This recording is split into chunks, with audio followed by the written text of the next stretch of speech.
엄마, 우리 다음 주에 이사 가요. 갑자기 무슨 소리인가 싶어서 딸 수진이 얼굴을 똑바로 쳐다봤습니다. 이사? 어디로? 왜 갑자기? 새 아파트 계약했어요. 강남 쪽으로요. 엄마는 여기 그냥 계시면 되죠? 그 순간 머리가 멍해졌습니다. 여기, 이 집은 제 집이 아니었습니다. 딸 명의로 된 전세집이었으니까요. 수진아, 그럼 엄마는? 엄마 연금 있잖아요. 원룸이라도 하나 구하시면 되죠. 사실세 아파트는 좀 작아서요. 저는 김미란, 68세입니다. 30년간 중학교에서 국어를 가르치다 퇴직했습니다. 남편이 심장마비로 갑자기 세상을 떠난 게 10년 전이었습니다. 그때 딸 수진이가 그랬습니다. 엄마, 혼자 어떻게 살아요? 우리랑 같이 살아요. 처음에는 정말 고마웠습니다. 딸이 이렇게 챙겨주는구나 싶어서요. 그런데 지금 생각해보면 그때부터 제 인생은 점점 작아지기 시작했던 것 같습니다. 엄마, 카페 하나 차리고 싶은데 도와주실 수 있으세요? 딸이 그렇게 말했을 때가 8년 전이었습니다. 사위 재훈이는 회사를 다녔지만 월급이 적었고 딸은 전업주부였습니다. 얼마나 필요한데? 5억 정도요. 엄마 퇴직금이 그 정도 되시잖아요. 망설였습니다. 그게 제 노후 자금 전부였으니까요. 하지만 딸이 매달렸습니다. 엄마, 제발요. 성공하면 매달 수익금 드릴게요. 계약서도 쓸게요. 그래서 줬습니다. 제 퇴직금 5억 전부를. 딸을 믿었으니까요. 그리고 실제로 공증된 차용증도 받았습니다. 3년 후부터 원금 상환 시작이라고 명시된 카페는 제법 잘 됐습니다. SNS에도 자주 올라오고 손님도 많았습니다. 하지만 제게 돌아온 건 아무것도 없었습니다. 엄마, 요즘 경기가 안 좋아서요. 조금만 기다려주세요. 2년이 지나고 3년이 지나고 이제 8년째입니다. 한 푼도 못 받았습니다. 그런데 이제 새 아파트를 샀다고 합니다. 저를 빼고요. 수진아, 그럼 엄마가 투자한 돈은? 그건 카페 운영하는데 다 들어갔어요. 엄마, 이해해 주세요. 이해? 제 노후 자금 5억이 그냥 사라진 건데요. 여러분, 이게 시작이었습니다. 제가 10년 동안 얼마나 철저하게 이용당했는지 깨닫게 된 순간이었습니다. 사실 저는 처음부터 뭔가 이상하다고 느꼈어야 했습니다.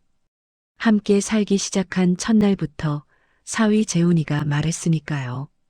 장모님, 저희가 맞벌이라 집안일 좀 부탁드려요. 아시죠? 맞벌이라는 말에 당연하다고 생각했습니다. 딸이 카페를 운영하고 사위가 회사를 다니니까요. 제가 집안일을 하는 게 당연하다고요. 새벽 6시에 일어나서 아침 준비를 했습니다. 사위는 아침을 꼭 먹어야 하는 사람이었습니다. 장모님, 국은 꼭 있어야 해요. 국 없으면 밥을 못 먹어요.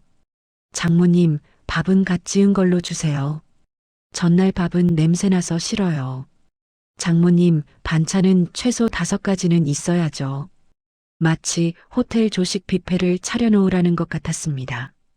매일 아침마다요. 빨래도 제 몫이었습니다. 그런데 사위가 특이한 사람이었습니다. 장모님, 제 와이셔츠는 손빨래로 해주세요.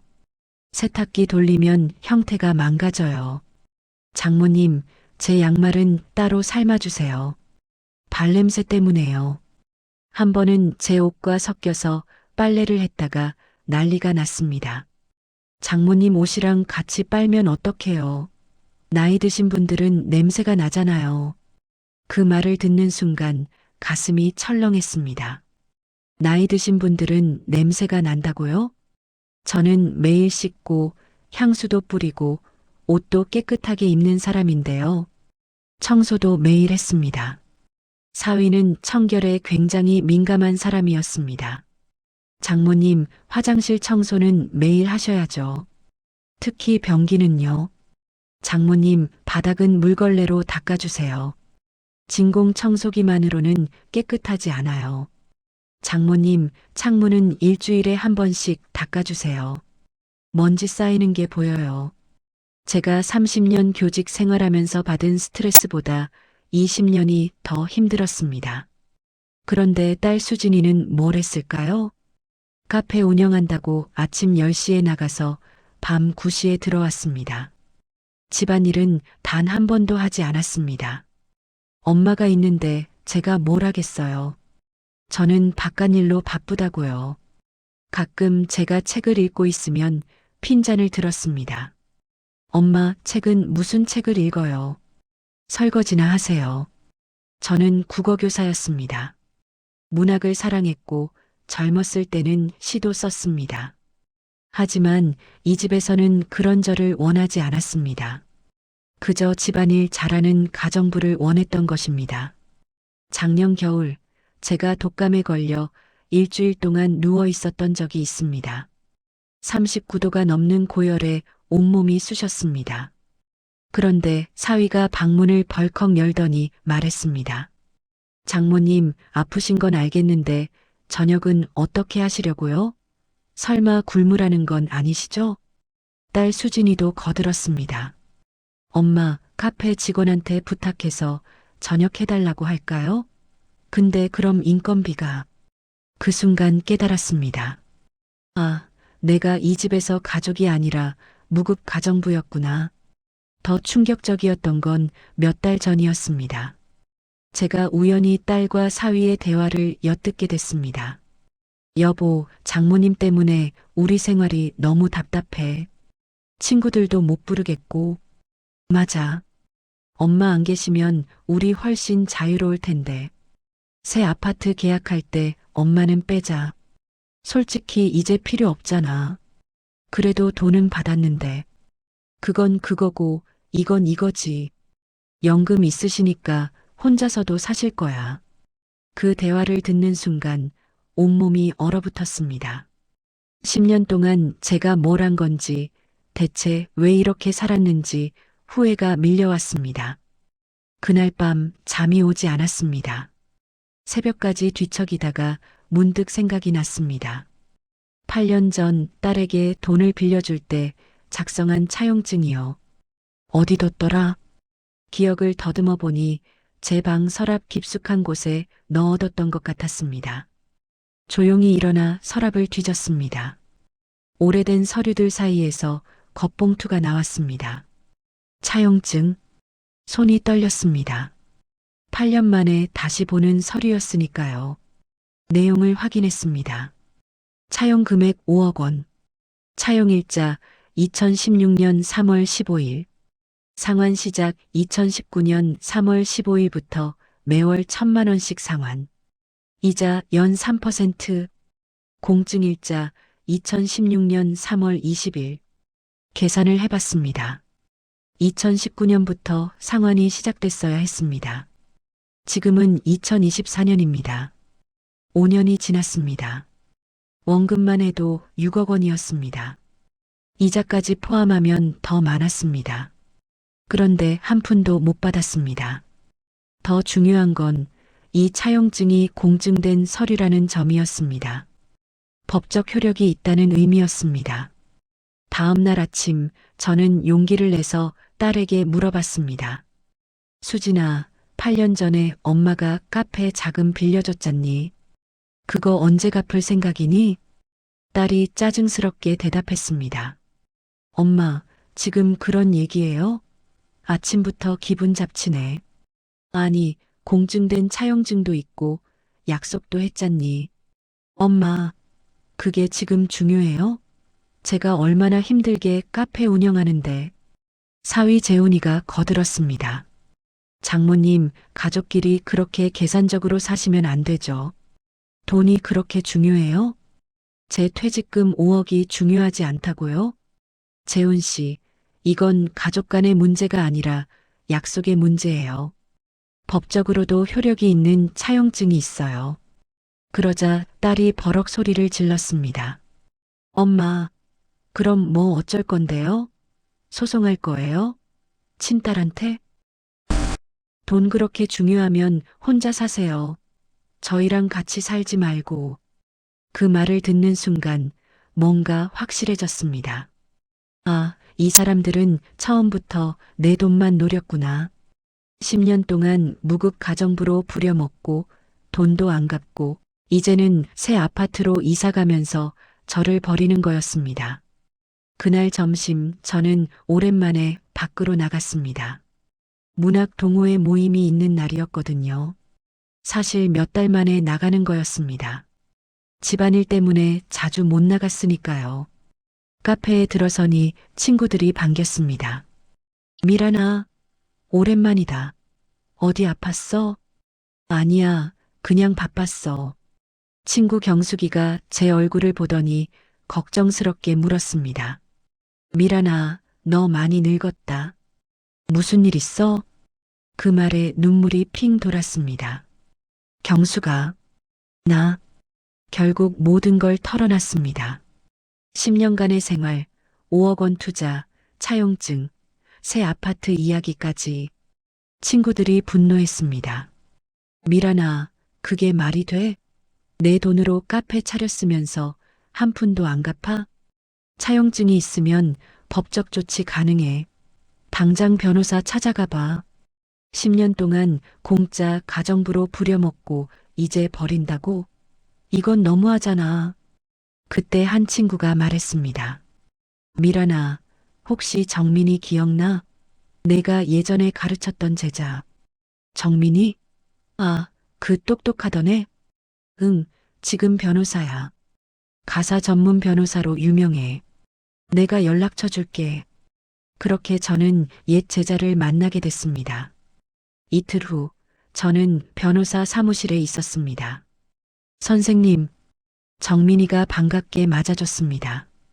30년 전 제자였던 아이가 이제는 당당한 변호사가 되어 있었습니다. 정민아, 아니 정민 변호사님, 많이 컸네. 선생님 덕분에 제가 국어를 좋아하게 됐고 논리적 사고를 배웠어요. 그래서 변호사가 될 수 있었고요. 정민이는 제 사연을 듣더니 고개를 저었습니다. 선생님, 이건 명백한 채무 불이행이에요. 공증된 차용증이 있으니 법적 조치가 충분히 가능합니다. 하지만 친딸인데 선생님 가족이라는 이유로 법을 어기는 건 용납될 수 없어요. 오히려 가족이기 때문에 더 지켜야 하는 게 약속 아닐까요? 정민이는 차용증을 꼼꼼히 검토했습니다. 이자까지 포함하면 현재 약 6억 5천만 원 정도 되네요. 그리고 선생님, 혹시 카페 사업자 등록증에 선생님 이름도 들어가 있나요? 아니, 딸 이름으로만 되어 있어. 그럼 투자가 아니라 차용이니까 채권자 지위는 확실하네요. 정민이가 명함을 건넸습니다. 선생님, 제가 도와드릴게요. 일단 내용 증명부터 보내드리죠. 그날 집에 돌아왔을 때 마음이 한결 가벼웠습니다. 그래, 이제 더 이상 당하고만 살 수는 없어. 며칠 후 딸에게 내용 증명이 도착했습니다. 엄마, 이게 뭐예요? 딸이 서류를 들고 와서 소리쳤습니다. 변호사, 내용 증명? 엄마가 저한테 이러시는 거예요? 수진아, 엄마가 여러 번 얘기했잖니. 약속은 지켜야 한다고. 세상에, 친딸한테 이렇게까지 하세요? 사위도 화를 냈습니다. 장모님, 이건 너무하신 거 아닙니까? 저희 망신시키려고 작정하셨어요? 망신? 약속 안 지킨 사람들이 오히려 당당하네요. 그날부터 집안 분위기가 최악이 됐습니다. 딸과 사위는 저를 아예 투명인간 취급했습니다. 하지만 저는 더 이상 흔들리지 않았습니다. 그리고 일주일 후 정민이에게서 전화가 왔습니다. 선생님, 상대 측 변호사에게서 연락 왔어요. 합의를 원한대요. 합의? 네, 카페를 팔아서 선생님께 원금과 이자를 갚겠다고 하네요. 대신 소송은 취하해 달라고요. 선생님, 어떻게 하시겠어요? 잠시 생각했습니다. 사실 저는 돈보다 딸이 반성하길 바랐습니다. 하지만 이미 늦은 것 같았습니다. 합의하겠습니다. 대신 조건이 있어요. 말씀하세요. 돈을 받으면 저는 이 집을 나갈 거예요. 그리고 다시는 얽히지 않을 거예요. 정민이가 잠시 침묵하더니 말했습니다. 선생님, 괜찮으세요? 응, 괜찮아. 이제야 제대로 사는 것 같아. 합의가 성립됐습니다. 딸은 카페를 팔았고 2주 후 제 계좌로 6억 5천만 원이 입금됐습니다. 그날 밤 딸이 제 방으로 왔습니다. 엄마, 만족하세요? 이제 우리 남남인 거죠? 수진아, 엄마가 원한 건 돈이 아니었어. 내가 약속을 지키고 엄마를 가족으로 대해주길 바랐던 거야. 가족으로 대했잖아요. 10년이나 같이 살았는데. 아니야. 너희는 나를 가정부로 봤어. 가족이 아니라. 이제 우리 각자 살자. 엄마도 엄마 인생이 있어. 딸은 아무 말 없이 방을 나갔습니다. 다음 날 저는 집을 나왔습니다. 짐은 많지 않았습니다. 10년을 살았지만 제 물건이라곤 책과 옷 몇 벌뿐이었으니까요. 친구 경숙이가 도와주러 왔습니다. 미란아, 어디로 갈 거야? 경기도 파주에 작은 집 하나 계약했어. 출판단지 근처에. 파주? 거기 왜? 책 냄새 나는 곳에서 살고 싶어서. 그리고 작은 북카페를 열 생각이야. 경숙이가 웃었습니다. 그래, 그게 너답지. 원래 내가 하고 싶었던 거잖아. 사실 저는 젊었을 때부터 꿈이 있었습니다. 작은 북카페를 운영하면서 문학 강좌를 여는 것이요. 하지만 결혼하고 아이 키우고 남편 뒷바라지하고 교사 생활하면서 그 꿈을 까맣게 잊고 살았습니다. 이제 68세가 되어서야 그 꿈을 이룰 수 있게 됐습니다. 파주에 도착했을 때 마음이 설렜습니다. 작은 2층 단독주택이었는데 1층은 북카페로 2층은 제 거처로 쓸 수 있었습니다. 와, 여기 정말 좋다. 창밖으로는 출판단지의 건물들이 보였고 조금만 걸어가면 헤이리 예술마을도 있었습니다. 첫날 밤 새 집에서 혼자 누워 있는데 이상하게 외롭지 않았습니다. 오히려 자유로웠습니다. 이제 시작이야. 다음 날부터 북카페 준비를 시작했습니다. 인테리어는 심플하게, 책은 제가 좋아하는 문학 작품 위주로 채워 넣었습니다.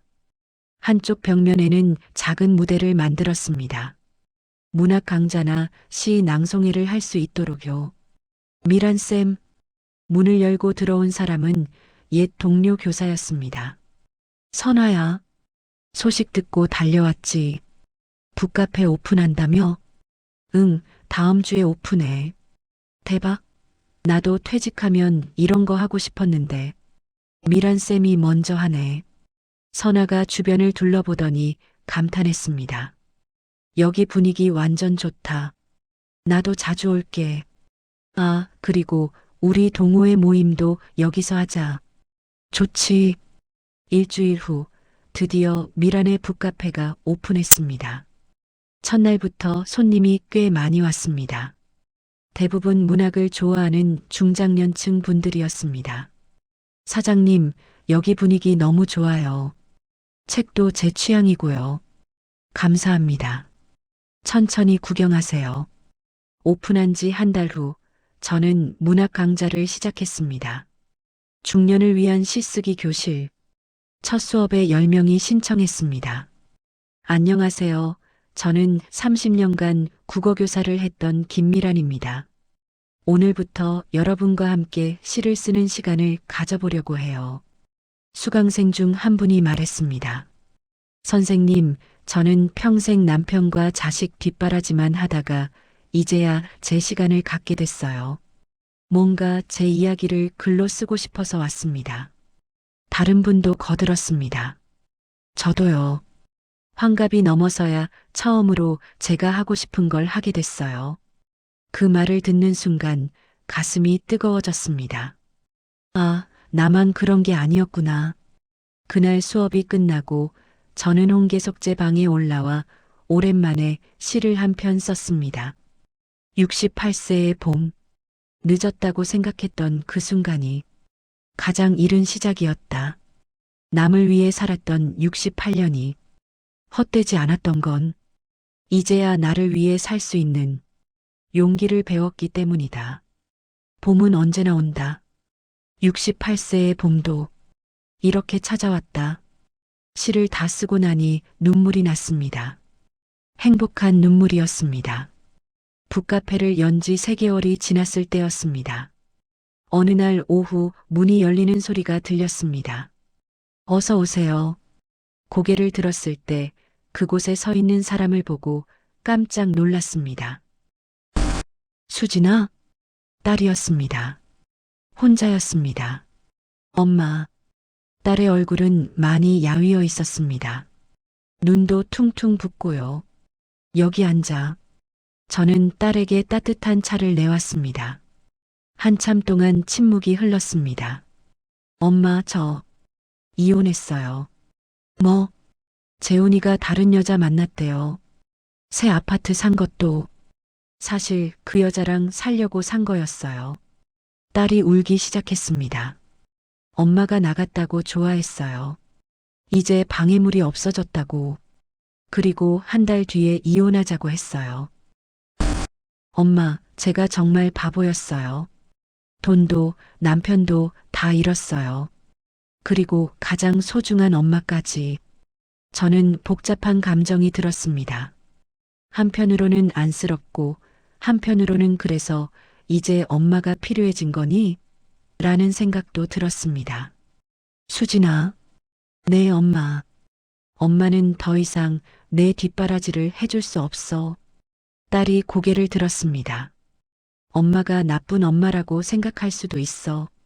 하지만 엄마도 엄마 인생이 있어. 68년을 남을 위해 살았으니 남은 시간은 나를 위해 살고 싶어. 엄마. 하지만 가끔 차 마시러 오는 건 환영이야. 딸로서가 아니라 한 명의 손님으로 말이야. 딸이 눈물을 닦았습니다. 엄마, 제가 정말 잘못했어요. 10년 동안 엄마를 가족이 아니라 가정부처럼 대했어요. 엄마 덕분에 카페도 운영할 수 있었는데 한 푼도 안 갚고 이제 알았으면 됐어. 엄마는 원망 안 하세요? 저는 잠시 생각했습니다. 원망? 처음엔 했지. 하지만 지금은 오히려 고마워. 네. 내가 그렇게 하지 않았으면 나는 평생 누군가의 엄마로만 살았을 거야. 내가 누군지도 모른 채로 말이야. 딸이 흐느꼈습니다. 엄마. 엄마가 이렇게 멋진 분인 줄 몰랐어요. 제가 너무 어리석었어요. 수진아, 너도 이제 너 인생을 살아야 해. 남편 때문에, 엄마 때문에 사는 게 아니라 수진이 자신을 위해서. 어떻게요? 저는 아무것도 할 줄 아는 게 없는데. 카페 8년 운영했잖아. 그것도 능력이야. 하지만 여기서 일할래? 딸이 놀란 얼굴로 저를 봤습니다. 뭐라고요? 아르바이트로 말이야. 주 3일, 하루 4시간. 시급은 다른 직원들이랑 똑같이 줄게. 그리고 절대 특혜는 없어. 엄마, 대신 조건이 있어. 더 이상 나를 엄마라고 부르지 마. 여기선 사장님이야. 딸이 눈물을 흘리며 고개를 끄덕였습니다. 네, 사장님. 그날 이후로 딸은 정말 일주일에 3번 제 북카페에서 일했습니다. 처음엔 어색했지만 시간이 지나면서 딸도 조금씩 달라졌습니다. 사장님, 오늘 시쓰기 교실 수강생분들 오시는 날이죠? 제가 다과 준비할게요. 그래, 고마워. 어느 날 수업이 끝난 후 한 수강생분이 딸에게 말했습니다. 여기 직원분 참 친절하시네요. 사장님이랑 분위기도 비슷하고 딸이 웃으며 대답했습니다. 감사합니다. 사장님께 많이 배우고 있어요. 그 모습을 보면서 저는 생각했습니다. 이제야 우리가 제대로 된 관계를 만들어가고 있구나. 6개월이 지났을 때 딸이 말했습니다. 사장님, 저 제과 학원에 다니려고요. 제과? 네. 여기서 일하면서 생각했어요. 저도 제 길을 찾고 싶다고. 나중에 작은 빵집을 차리는 게 꿈이에요. 저는 딸의 눈을 봤습니다. 처음으로 딸 자신의 꿈을 말하는 얼굴이었습니다. 좋아. 응원할게. 감사합니다, 사장님. 아니, 엄마. 응? 이제 알아요. 엄마가 왜 이렇게 하셨는지. 저도 저를 찾고 싶어요. 수진이 자신을 말이에요. 그 말을 듣는 순간 가슴이 뭉클했습니다. 그래, 이게 내가 원했던 거야. 딸이 자신의 인생을 사는 것. 지금은 북카페를 연 지 1년이 됐습니다. 수강생은 30명으로 늘었고 매달 작은 시 낭송회도 열고 있습니다. 딸 수진이는 제과 학원을 다니면서도 주 3일은 북카페에서 일합니다. 이제는 제가 만든 빵도 북카페에서 팔고 있어요. 어제는 딸이 직접 구운 마들렌을 가져왔습니다. 엄마, 맛 좀 봐주세요. 응. 오, 맛있다. 정말요? 다행이다. 수진아. 네, 엄마. 너 요즘 표정이 많이 밝아졌다. 딸이 웃었습니다. 엄마 덕분이에요. 엄마가 보여주신 용기 때문에 저도 용기를 낼 수 있었어요. 내가 뭘 했다고. 엄마는 68세에 새로운 인생을 시작하셨잖아요. 저는 겨우 40대인데 못할 게 뭐 있겠어요? 그 말을 듣는 순간 모든 게 보상받는 기분이었습니다. 오늘 아침 저는 오랜만에 일기를 썼습니다. 68세에 시작한 새로운 인생. 처음엔 두려웠다. 하지만 지금은 알 수 있다. 인생의 늦은 때란 없다는 것을, 자신을 위해 사는 것이 이기적인 게 아니라는 것을, 딸도 나도 이제야 우리 자신을 찾아가고 있다. 그리고 그게 진짜 가족이 되는 길이라는 것을. 여러분, 혹시 지금 누군가를 위해서만 살고 계신가요? 자신의 꿈을 포기하고 계신가요? 저는 68세에 새로운 인생을 시작했습니다. 아직 늦지 않았습니다. 인생은 언제든 다시 시작할 수 있습니다. 여러분은 지금 몇 살이신가요? 용기를 내세요. 당신의 인생은 당신 것입니다. 오늘도 제 이야기를 들어주셔서 감사합니다. 여러분 모두 자신을 위한 삶을 사시길 바랍니다. 구독과 좋아요도 잊지 마세요. 여러분의 응원이 저에게 큰 힘이 됩니다. 다음 이야기에서 또 만나요. 안녕히 계세요. 감사합니다.